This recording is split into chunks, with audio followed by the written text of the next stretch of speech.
Mustaqillik xalqimizning ozod va erkin hayot sari bosib o'tgan sharafli yo'li, milliy g'ururi va birdamligini ulug'lovchi eng qutlug' bayramdir. Bu sana yurtimizda tinchlik va osoyishtalikni qadrlash, vatanga muhabbat, bunyodkorlik va ertangi kunga ishonch tuyg'ularini yanada mustahkamlaydi.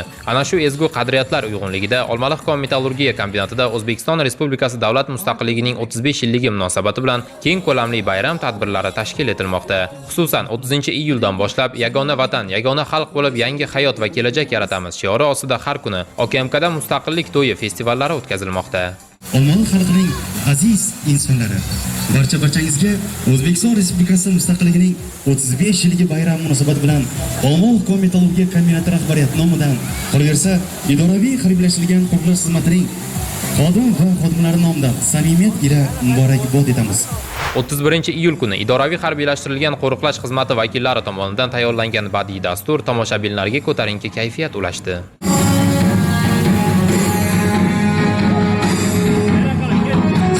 Bayram estafetasi 1-avgust kuni avtomobil transporti boshqarmasi jamoasiga topshirildi. Milliy kuy-yu qo'shiqlar, jo'shqin raqs ijrolari, qiziqarli tanlovlar shahrimiz ahliga unutilmas taassurotlar bag'ishladi. Gulbahordan vatan haqida she'r.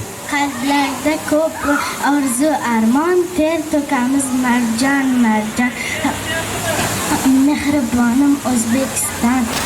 Men dunyoni nima qildim? O'zing yorug' jahonim, o'zimga bek, o'zim sulton, sen taxt Suleymonim, yolg'izim yagonam deymi, topingan koshonam deymi, o'zing meni ulug'lardan ulug'misan vatanim. Yakshanba dam olish kunida o'tkazilgan festival dasturi ijtimoiy obyektlar boshqarmasi jamoasi tomonidan tayyorlandi. Menga kerak ruchka. Isming nima? Bezod. Birinchi bo'ldi Bezod. 5 nafar ishtirokchimiz demak ruchkalar topib kela olishdi. Vatanga sadoqat, tinchlikni ulug'lash va millatlar aro totuvlik tuyg'ularini tarannum etuvchi ijodiy chiqishlar barchaga birdek manzur bo'ldi.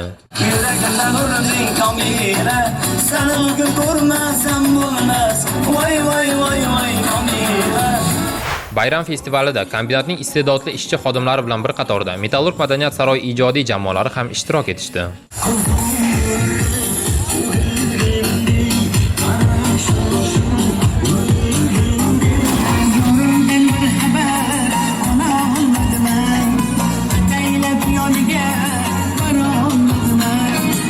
O'zbekistonning ko'p millatli xalqiga xos kuy-yu qo'shiqlar va milliy raqs ijrolari tadbirga o'zgacha fayz bag'ishlab, tomoshabinlarning olqishlariga sazovor bo'ldi.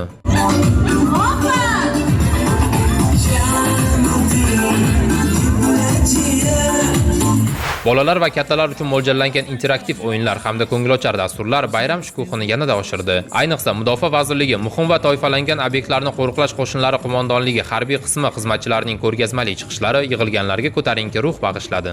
O'zbekiston Respublikasiga sadoqat bilan xizmat qilamiz. Yagona vatan, yagona xalq bo'lib yangi hayot va kelajak yaratamiz degan ezgu shior bugun nafaqat festivalning bosh g'oyasi, balki yangi O'zbekiston taraqqiyoti, xalqimiz birdamligi va umumiy maqsadlar sari intilishning yorqin ifodasiga aylanmoqda.